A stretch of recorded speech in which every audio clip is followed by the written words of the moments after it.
What's up, everybody? Elizabeth Muller here with Bloom Creative Company. I'm super excited to share something with you today that can potentially save you tons and tons of revenue when it comes to working with your clients. It's something that I see come up all the time, and I just feel like I need to tell you guys about it so you can avoid this common mistake as well.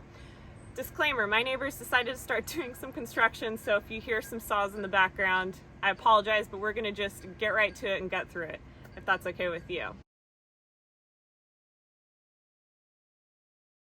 Today I want to talk about scope creep. So this is something that I feel like we as business owners struggle with because it's not an easy conversation to have. It's really hard to explain our value sometimes when we want to make a sale and our revenue and our bottom line depends on it. So it's something that I have managed to overcome over the years. It was very uncomfortable for me at first, and it was something that I didn't like doing, but once I started sticking up for myself and my company and provided the value, it's something that increased our revenue a ton. What is scope creep? So scope creep is something that you're working with the client, you sign a contract, you're ready to dive in, whether you're in web design, copywriting, anything. Any type of business has scope creep, and it's when you determine what you're going to build out for them, what service you're going to offer, and they start adding on extra items that weren't part of the original agreement. So maybe you're a web designer and you discuss with the client that they need 5 pages, these certain types of pages, and 5 blog articles and stock photography. And through the course of your project, they want to add another page. You're like, cool, I'll do it. And then they're like, let's add email campaigns. Can we do an opt-in? Sure, let's do it. And then you get to the end of the project and all of these extra things that you added on for them that they asked for are valued at thousands of dollars, but you didn't get paid on them because the scope, it creeped in. They asked for little things here and there, and by the end it added up. And it's not the client's fault. Sometimes they don't realize they're doing it. Maybe they do, but most of the time it's not their fault. They don't understand what they are getting, or maybe they don't understand how the process works. They don't understand how the project works. And it's something that you can stop in its tracks and recoup that revenue and not learn the hard way like I did. So what is scope creep? It's anything outside of the confines of your contract that you discussed with the person. And it's anything that is not discussed, anything not agreed upon, that is asked for once you get started working. A good example of a company that does not have scope creep, so totally different industry.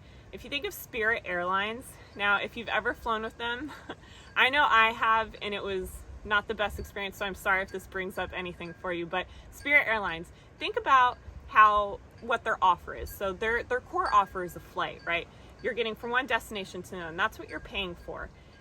And when you want to add anything else, you want to bring your bag, you want to bring a carry-on, you want to check a bag, you want internet, you want a drink, every little thing they charge you for, right? So every little piece of service that you're requesting outside that base package, which is your flight, they charge you. Now you know about it, you know that it's going to be a charge, it's listed, it's out there, but they also are accounting for every single piece of that service when it comes to the flight. So if you think about it in that way, if you're like an airline, your service is like you're not an airline, but your service is like an airline. You have your base package price of what your deliverable is, and then each item that is asked for or could be asked for is accounted for. So we talked about what scope creep is, why it's not good. You could lose revenue. You're not getting paid for the work that you're doing. You're not showing the complete value. You're not getting paid for your value that you're bringing to the table. They're not paying you for the work that you're doing. It's things that are not accounted for as part of your original conversation as, genning up a contract. So how can we avoid this? How do we not lose money?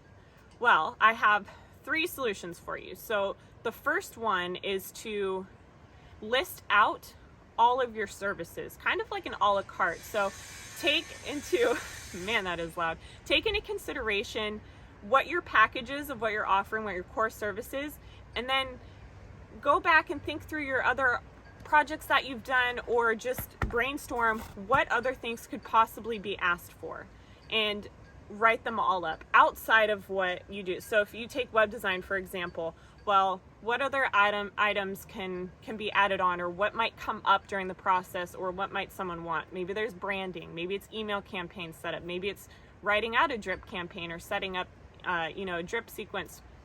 It could be stock photos, it could be an additional page for an additional fee. So really think about what things your clients could be adding on and listing them out to make sure that in the next step you are actually going to show them. So they have the base project, you discuss what everything's going on, and then you are actually going to have a list of these for them to see, for them to add on if they want to. So I use HoneyBook during this process, and I have a link below if you want to test it out for yourself. HoneyBook allows me to send them a proposal of what's listed, what we talked about, and then I can send them a brochure of, hey, just to let you know, these are all the other things that we can add onto your project that are not included, but if you'd like to include them, feel free. So this has happened so many times where I send them the proposal that we talked about, and then I send them this brochure of everything extra, and 9 times out of 10 they will pick at least 2 or 3 items because it's prompting them. So not only are you getting that revenue back because it's not scope creep anymore, but you could be upselling, a potential client on more things that they didn't know they needed. So list them out, have them available for your client to view. And the second part is to really believe in the value that you bring, and then the transparency that you're putting out there as well. So you want to be completely open with communication. You want to know the value and the worth that your company is for. I have a friend who works with HOA clients, and oftentimes she has scope creep because they're asking for so many things above and beyond what her group can deliver on. And she and her partner have just wanted to make everyone happy and keep the client retention. And these groups were walking away with so much. And we had the conversation about, okay, well, what is the value of all these? And once they listed out everything else that they were just basically giving away, that they weren't getting paid for, they realized they're leaving so much money on the table, and they're not really projecting their value to the client.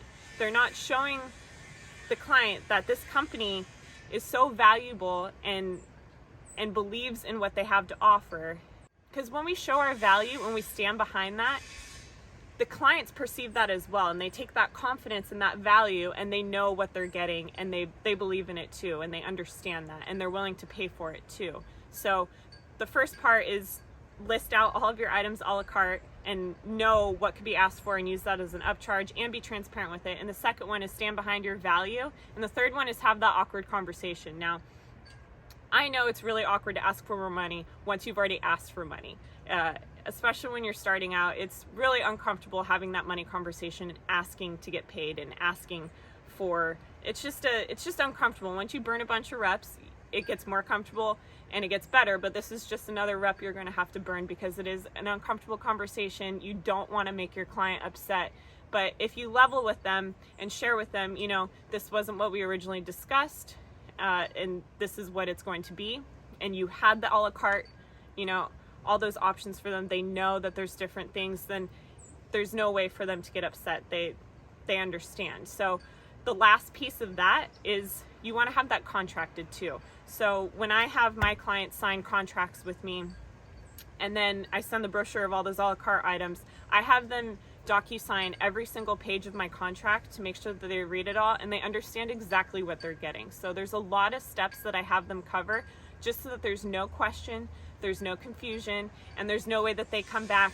and they get upset at me. So as long as you're completely transparent, you stand behind your value, you list out everything that you could potentially offer, then there's no confusion and your clients walk away knowing exactly what they're getting. And if they want to add to it, the expectation has already been set and they can't be caught off guard. So if you value yourself and your services, make sure you take the time to really think about, where am I leaving money on the table? Where can I charge more? And how can I, keep the clients super happy and not caught off guard? So I hope this was super helpful for you. This was something that plagued me in the beginning of my business, and it's something that I talk to a lot of people about that is really killing their sales. And I know it's uncomfortable and it's tough, but if you do it a couple times, I promise it'll get easier and it'll save you so much money and it'll help you just keep scaling higher and higher. So if you found this valuable, please hit the like button and subscribe. Let us know in the comments below if you have any follow-up questions. We love to make videos based on what you want to hear. So please let us know how we can help you and serve you best. Again, I'm Elizabeth Miller with Bloom Creative Company. Thanks so much for being here, and we'll see you on the next video.